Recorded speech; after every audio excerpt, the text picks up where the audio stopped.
Good evening. Here is the world news from our studio BGI TV, Baba Bagede Imo TV.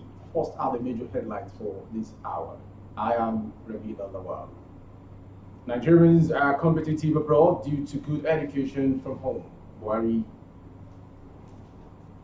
FG to begin sale of houses from 7.2 million naira. Fashola. Nigerians to pay more for electricity as NEC jacks up price of single-phase meter. And to the next one, Max talks storm Ogun community rapes housewives, kidnap 2. Zaria LG workers abductors make separate outrageous ransom demands.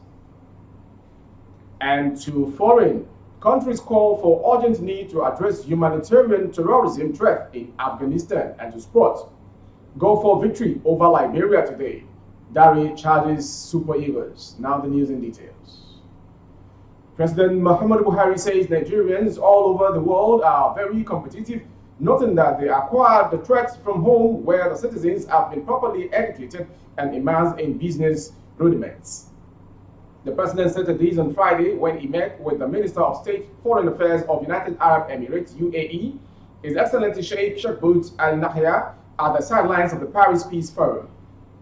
According to a statement by a special media aide from Femi Additional, President Buhari described his countrymen and women as competitive both at home and abroad, and urged them to always abide by the rules of their host countries. He encouraged Nigerians in diaspora to subject themselves to the rules and standards of the country in which they live, either as working class or doing businesses. He welcomed the offer by UAE to partner with Nigeria in the areas of renewable energy, agriculture, infrastructure, logistics, and provision of vaccines to further control the COVID-19 pandemic. Minister Bout Al Nahyan said his country thinks very highly of President Buhari's leadership, noting that he was striving to build a better future for generations to come. The federal government is set to commence sale of houses under the National Mass Housing Program from 7.2 million naira. The Minister of Works and Housing, Mr. Babatunde Fashola, stated this on Friday during the unveiling of an online portal for the housing scheme in Abuja. This is the first time we have a platform that every Nigerian has access to. This provides an opportunity for all Nigerians to apply and ensure a fair process of allocation, the minister said. He explained that the conventional way was to print firms and tell people to come and buy the firms, but we have had some experiences we don't want to go back to with that.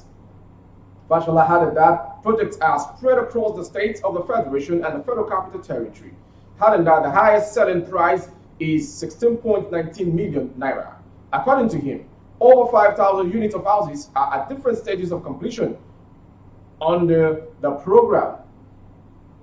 Well, hardly do we ever start with the Ministry of Housing when we speak with you on this program. And I've noticed that in many other programs, so unless it was specifically on housing, hardly did we ever start with housing. But the recent tragedy in Ikoyi on the 1st of November, it seems to be forcing our hands otherwise.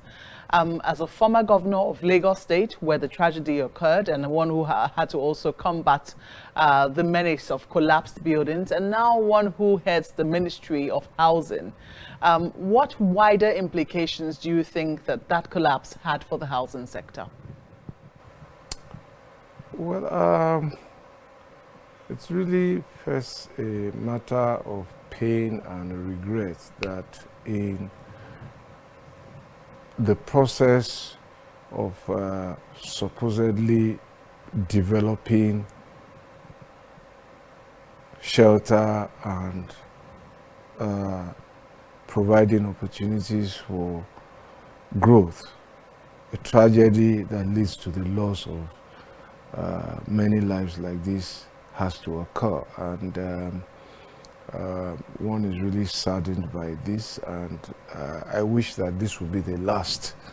But for this to be the last, there are certain things that certainly must happen, and most of those things, I must say, lie first with how people employed at the subnational level with responsibility for granting permits and all of those type of things, and also monitoring compliance, how they do their work. Because urban planning and housing development control, they are clearly subnational responsibilities. That said, I think that there are also, for me, positives, acts of heroism and survival from that tragedy, and I think that they bear mention and reporting. As a lot of people were running away from that scene, there were men and women who were running into that scene, trying to save lives, trying to recover the injured, and we must salute their effort. It is really gallant work.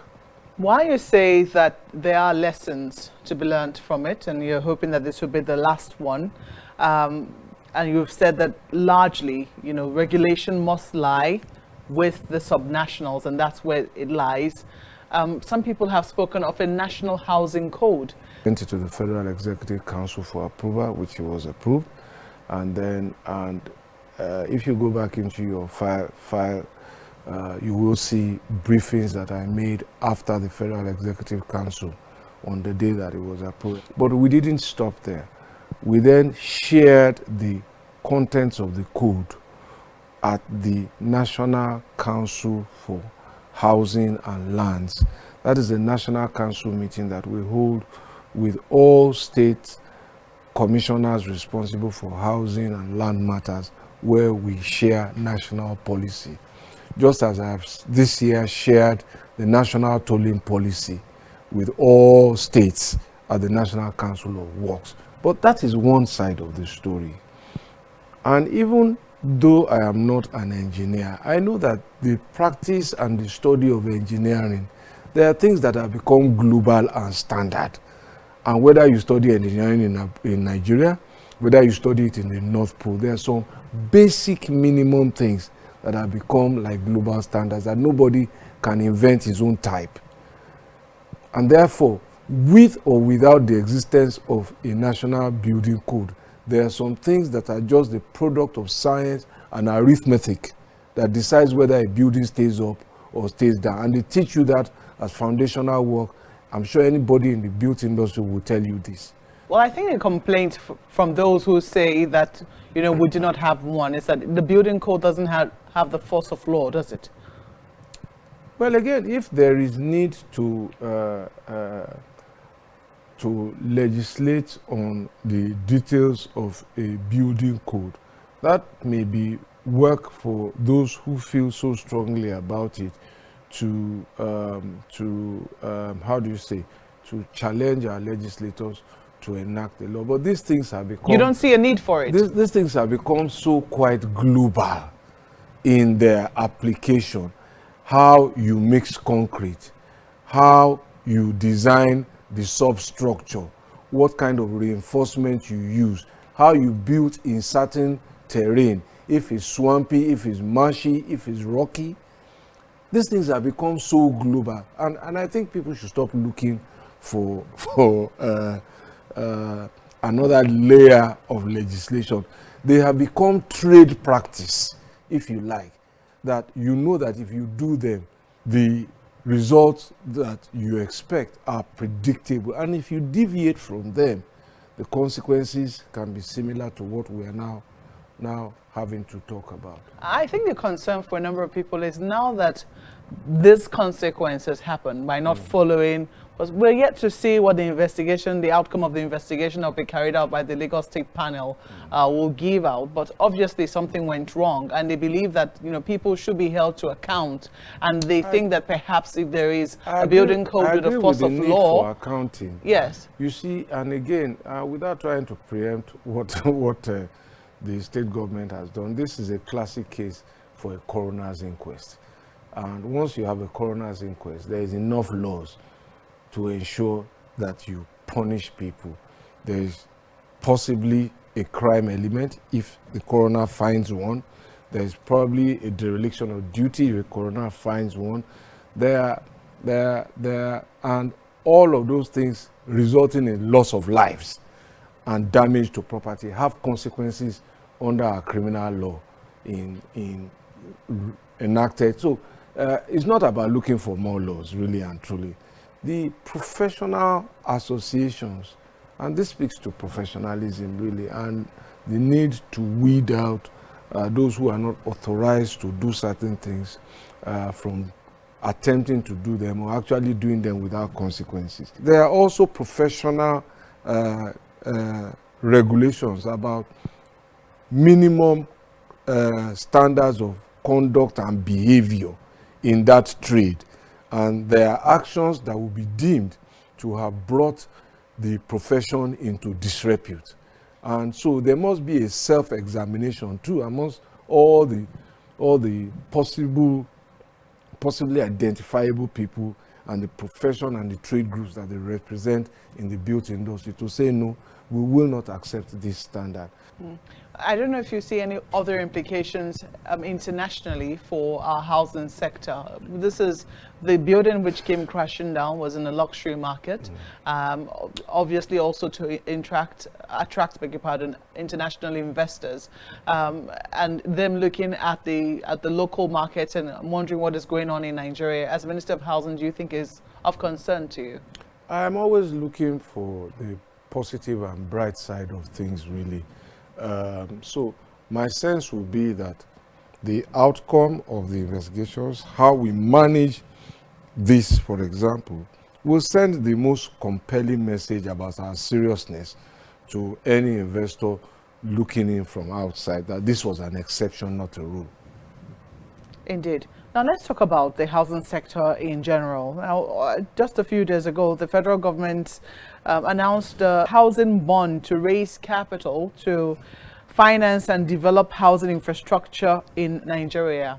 I think about 300 to 500 billion naira is how much has been looked at to raise in bonds. Would there be specifics as to the type of developers who will be able to access this funding when it is eventually raised? Okay, so I need to quickly say this before we get ahead of ourselves.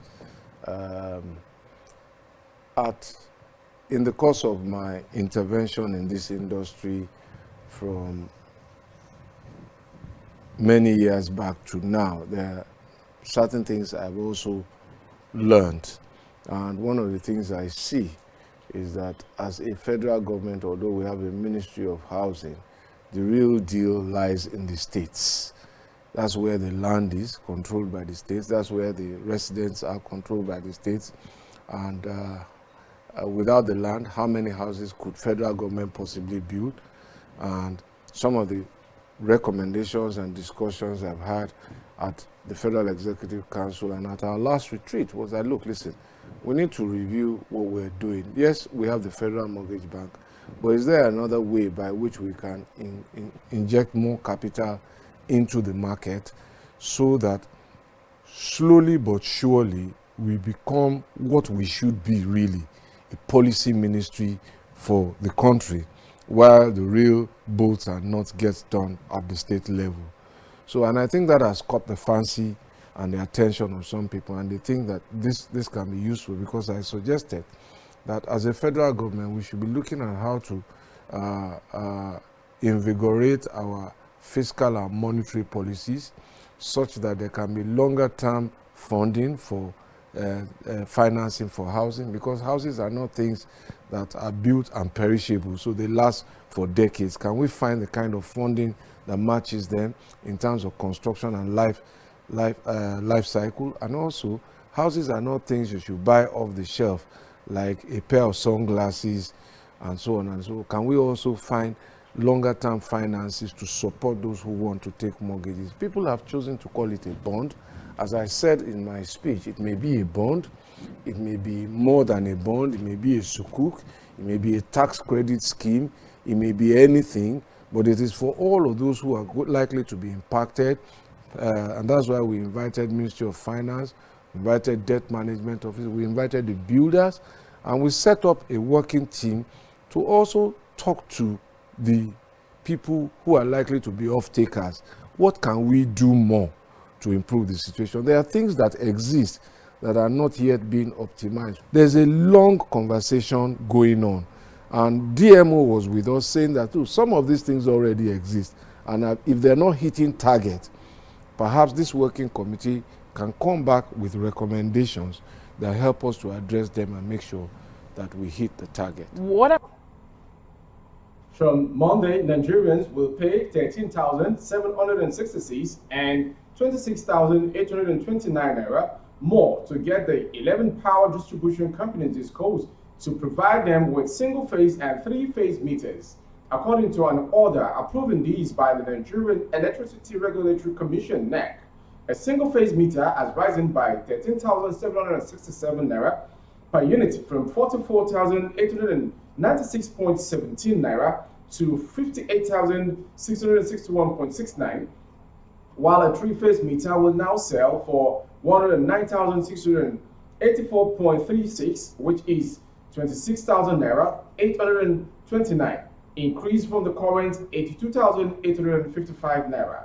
However, these costs are not with the 7.5% value-added tax (VAT), which the disclose will include at point of sale. About 50 masked persons armed with different weapons, including guns, cutlasses, and axes, have reportedly attacked residents and business owners in Agbaki community, close to Mowe in the Obafemi Owode local government area of Ogun State. City Round gathered that during the two-day raid, the hoodlums destroyed property in the community, attacked passers-by, and broke into homes and shops to dispose the occupants of their values.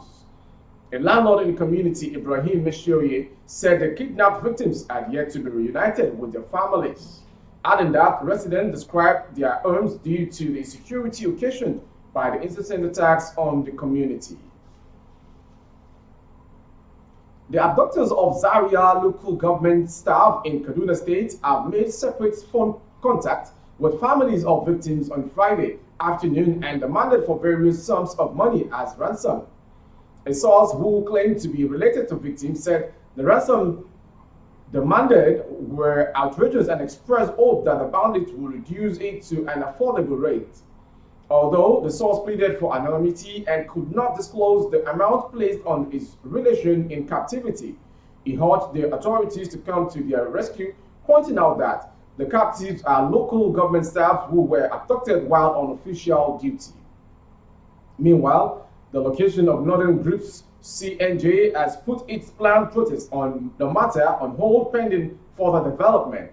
The group in a statement said it has come to the notice of the coalition of Northern Groups, CNJ, that the abductors of the 14 Zaria local government staff have finally made contact with families of the captives separately on Friday afternoon.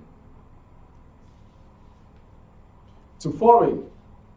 Top security officials of 8 countries, including India, Iran, and Russia, have called for closer coordination and collective effort to tackle terrorism threat in Afghanistan and to address looming humanitarian crisis. In his opening remarks at the Delhi Regional Security Dialogue on Afghanistan, being hosted by India, National Security Advisor (NSA) of India, Ajit Doval, said the time has come for closer consultations and greater coordination among regional countries to find solutions to recent developments in the war-torn country. The NSA's and Security Council secretaries of Iran, Russia, and Kazakhstan and Uzbekistan, in their brief opening statement, pushed for collective effort to cope with the threats such as terrorism and drug trafficking emanating from Afghanistan and to provide humanitarian aid to the Afghan people before the onset of winter. We all have been keenly watching the development in Afghanistan. These have important implications not only for the people of Afghanistan, but also for the neighbors and region, Doval said in his televised remarks. And finally, sports. Nigeria's Minister of Youth and Sport Development, Sunday Dare, has charged Super Eagles to go for the win against Liberia later today in the 2022 FIFA World Cup qualifier against Liberia in Morocco. The Lone Star of Liberia holds Super Eagles in Tangier, Morocco, in this all-important clash. Nigeria won the reverse fixture 2-0 in Lagos earlier in the year. Before we call it a wrap for the for the world news this hour, a quick take of the headlines once again. Nigeria are competitive abroad due to good education from home, Buhari. FG to begin sale of houses from 7.2 million naira, Fashola. Zaria LG workers abductors make separate outrageous ransom demands. FG to begin sale of houses from 7.2 million naira, Fashola. Max Talk storm Ogun community rape housewives kidnapped 2. Gulf Nigerians to pay more for electricity as NAC jacks up price of single-phase meter. And to foreign countries call for urgent need to address humanitarian terrorism threat in Afghanistan. Go for victory over Liberia today. Dari charges Super Eagles. May the Super Eagles have a good luck. At least 3 points is most essential. Thank you for watching. We appreciate you for being there with BGI TV. Another time shall be Monday when we come with our interesting programs for your viewing and listening pleasure. For you to be part of the family on YouTube, Baba Gbagede Imo TV. Kindly subscribe. Click on the notification bell for more updates of our broadcast. And on Facebook, Gbagede Imo with Alawiye Adebayo. Like and follow the page. On Instagram, Gbagede Imo _22. For advert placement of goods and services and functions, events for coverage, 07038226160. I am yours faithfully, Rabila Lawal, telling you good morning, good evening, or good afternoon from wherever you're watching from. Have a wonderful weekend. Shalom.